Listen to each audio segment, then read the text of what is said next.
Hi guys, welcome back to Heal and Learn. We just recorded a lovely talk with Albena Nikolova, and we just had to continue because we just jumped to another topic and we thought this is amazing, we need to share it. We're going to be talking about fun not according to the textbook.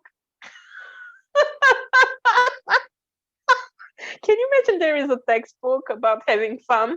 Step 1, step 2. being happy out of the textbook. There you go. You know what was always like, I was always joking, like a textbook about being happy or like having fun. So from 1 till 2, we'll be happy. We'll have fun. It's scheduled. And it's like so not scheduled. You can't schedule happiness. You can't schedule fun, but you can have it all the time. Look at kids. Sometimes I think they have fun not having fun as well. Like, I just love it. I miss that. Like, I don't know. Is it restless? I'm thinking about all the I don't know if you've heard about laughing yoga, where people go and do funny things, and the idea is to just laugh. I've always wanted to go to one of these sessions, but I never managed because at the time I found out COVID broke out, so I never had the chance to be in a group again. You can do it online. Go figure. Thank you, internet. No, laughter online is great, but it's different. Again, we talked last time how it is different when you have tactile contact and you're actually seeing somebody sitting next to you, rolling and kicking their legs, rolling on the ground, and yeah, totally. Bodies have fun as well. Bodies have fun. And what's fun for your body?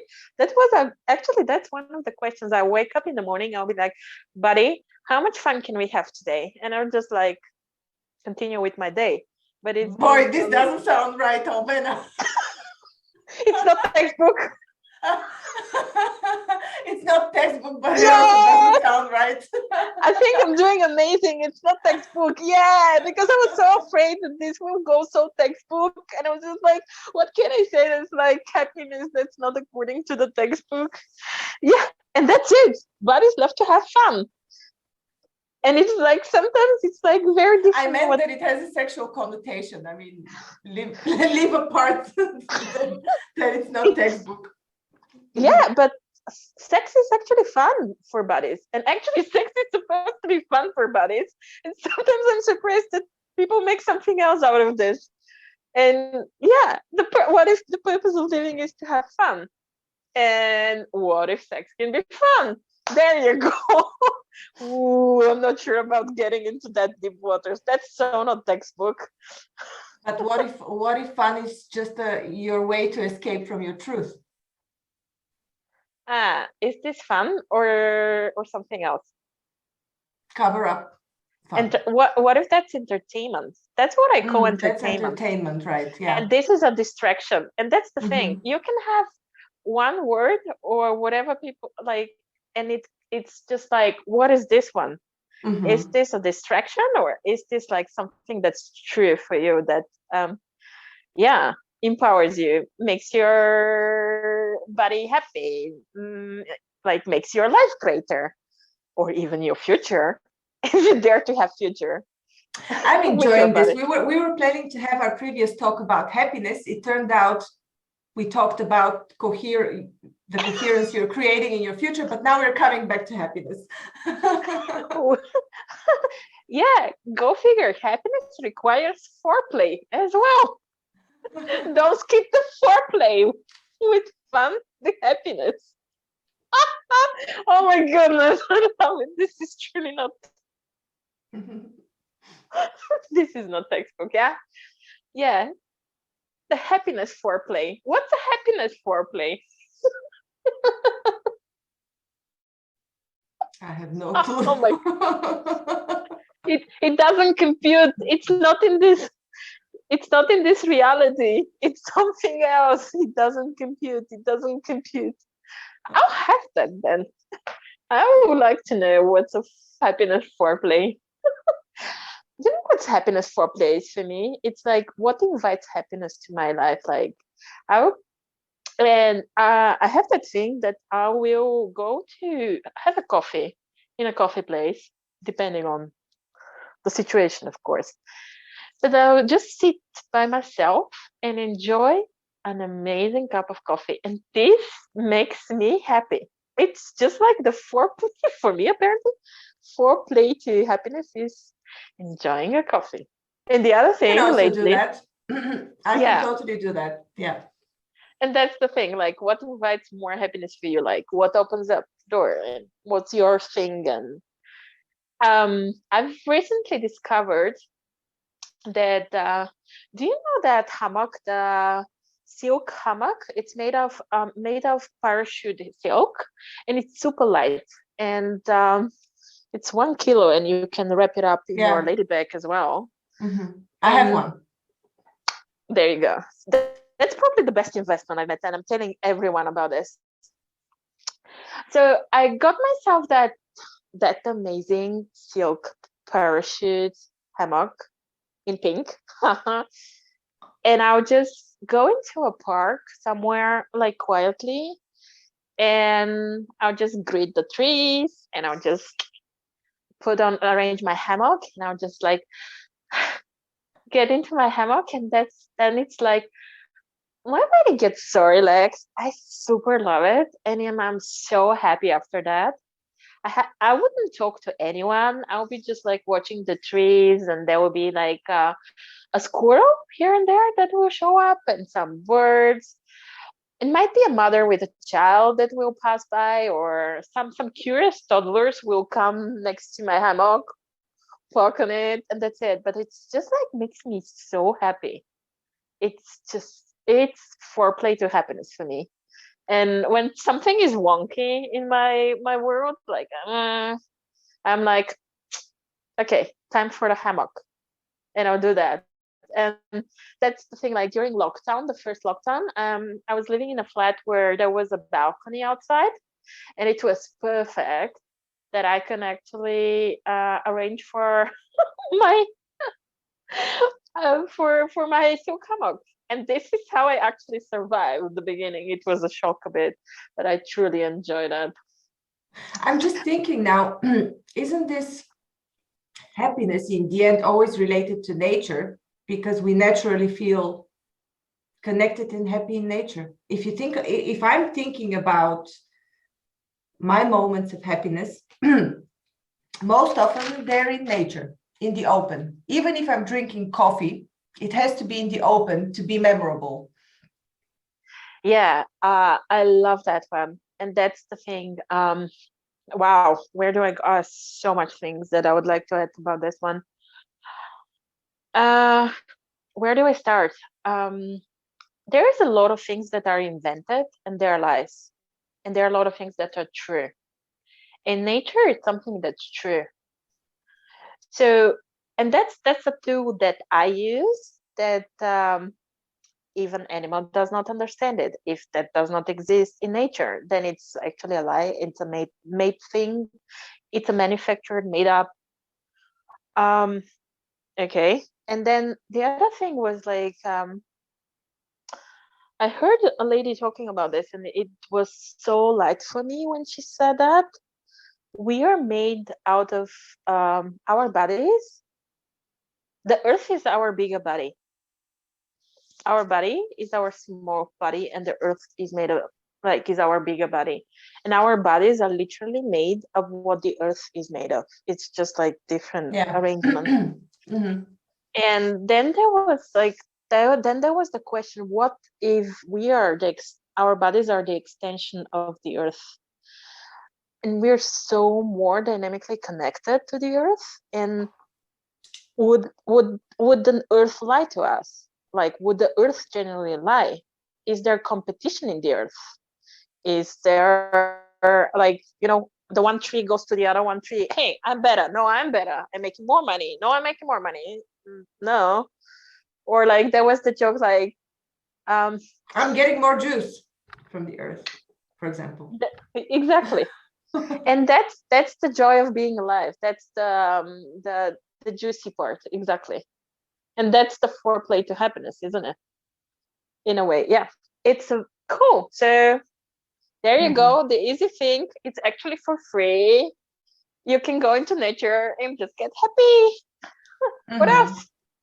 What's that? What else? What makes you happy, basically? It's like, what's your foreplay to happiness? What opens up that juiciness? I recently recorded a talk with Krasi, and I just mentioned briefly, but I'm going to tell the whole story of a video that I watched recently, which was somebody talking about a doctor that had made an experiment some years ago with a hen, a chicken. They took a hen and they were changing the blood plasma every 72 hours for 20 years, and the chicken lived 20 years. Wow. And that's because apparently the blood plasma is where aging comes from if it's poisoned. And the way to poison your blood plasma is through bad food and bad feelings. So what you feed it with, literally the physical and the non-physical energy you feed the plasma with. And they call the plasma the inner sea, just like the earth sea. So as long as the seas on earth are polluted, filled with garbage, the earth is suffering. Wow. I've never looked about the sea being like a plasma. Wow.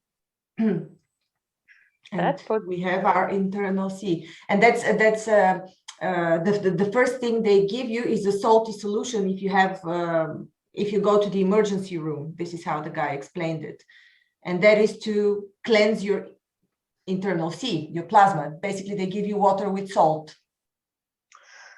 True. And now we know why a lot of celebrities look younger and live longer, right? Is that what they're doing? I've always wondered. Well, I know of some of them changing their blood in general. I guess that contains plasma as well, but you don't need to change the whole blood. It's just the plasma. Anyhow, this is a bit off the road. Yeah. No, get back to the happy place. Yes. Distraction. That's the pragmatics. Yeah, no distraction. That's the pragmatics. You don't need to change your blood. Go spend some time in nature. You're gonna be reminded. Yeah. You're gonna be reminded, and that's actually free treatment. You can get it for free. You don't need to schedule no appointment required for treatment.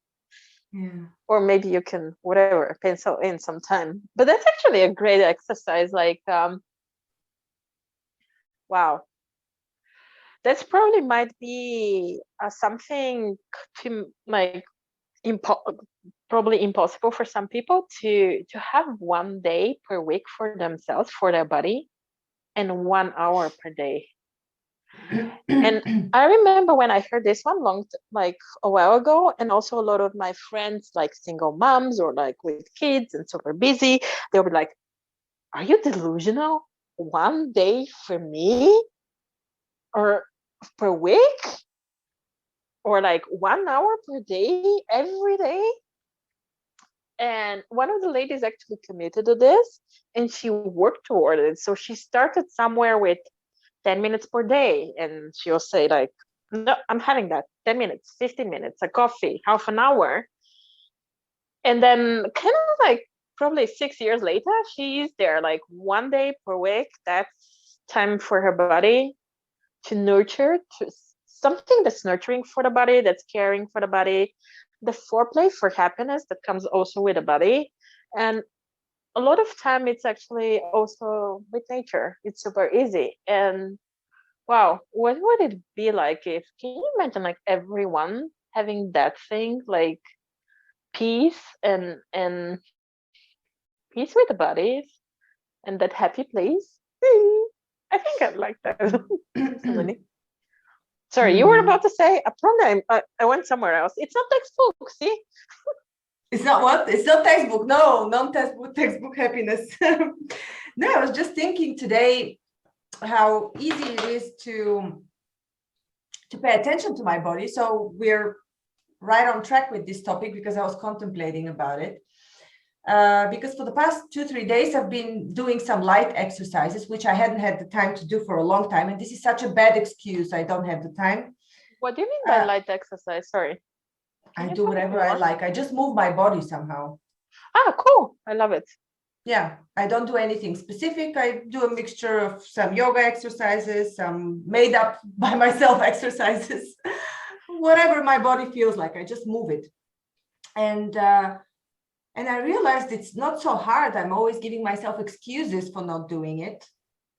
But why? In the end, I just love it, and it doesn't take time. And I'm not saying, go exercise, but it is paying attention to your body. It could be that you just massage it with cream or just hug yourself, but it's maybe there are waves. For myself, it's always been like up and down. Sometimes I take care a lot about myself, and at times I don't. And then when I remember my happiness. I remember how good I felt with myself whenever I've paid attention to the body. Not so, because with all these consciousness and spirituality things, we really forget about our bodies. And also the physical aspect of the body, not only how we feel, but it is all about how we feel in the end. But that we are embodied, and it's actually embodiment to be included also in everything. Exactly that. Also the bodily aspect, the earthly aspect, whatever you may call it. I've noticed this one as well, which is actually part of being happy is also including your body. But the same that we talked about with the methods and techniques when it comes to consciousness, I think the same applies with the body. People get so obsessed about certain techniques, certain methods, certain regimes, challenges, whatever comes up, whatever is the new hype. But in the end, maybe your body doesn't need that.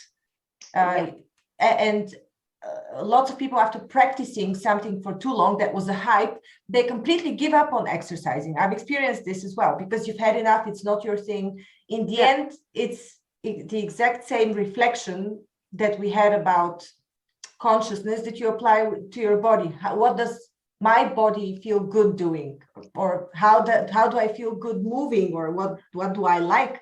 In the end, it's taking care of your bodily needs more than doing some specific techniques and exercises. Exactly. Also including your body.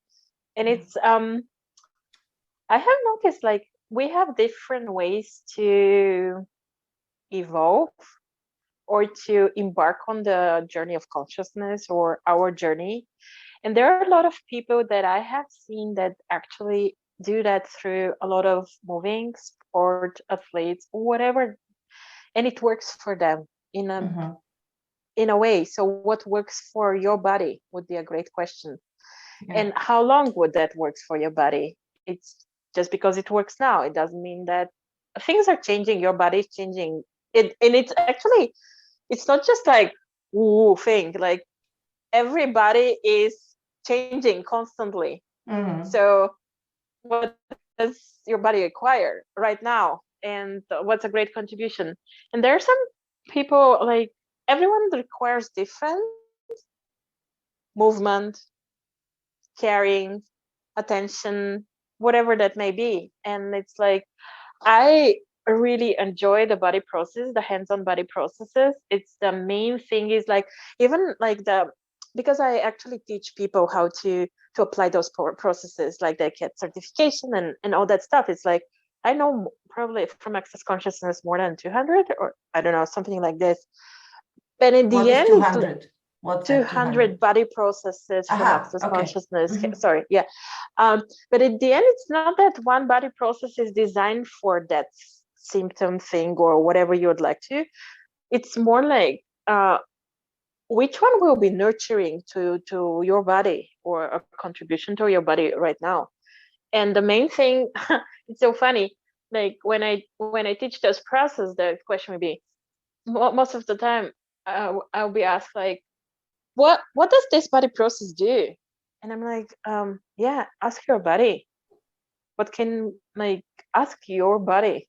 And and I'm so amazed about, like, what do you mean ask my body? I'm not sure if you're aware, Zorina, but not all people communicate with their body. or listen to their body. And like, you know that? I mean, yeah. But again, the same thing applies. The filter of programming applies to the body as well as to the consciousness. You know, when we talked last time about what do I really want, it's the same programming as with the body. What does my body want? The programmed reaction is my body wants this pill. I love it. That's so textbook. That's exactly. So textbook. And that's the thing. Like, so not being textbook will be like, buddy, what would you like to have? Would you like to have this one? I'm still working on this one. This is actually kind of big practice for me, like to ask my body to listen to it and not ignore it, or like, yeah, I heard you don't want to have a cookie, but I'm sure cookie is what really will be good for us. So sometimes I'll have that discussion in my head. So basically we're back to the reasoning and and all the excuses of the things, like, wow, that requires a lot of vulnerability. Yeah. And but, also willingness to be happy with your body. Yeah, when you spoke about the athletes and the different people that do sports professionally, it made me think of a book that I read some time ago of Rupert Sheldrake, who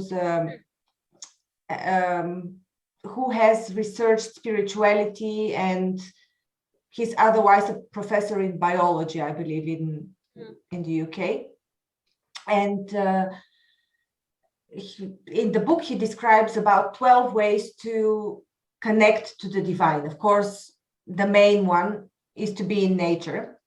But one of the other ways to meditate or connect to the divine is to be completely engulfed in a physical activity. So when people jog, when they cycle, when they do sports in a very determined way.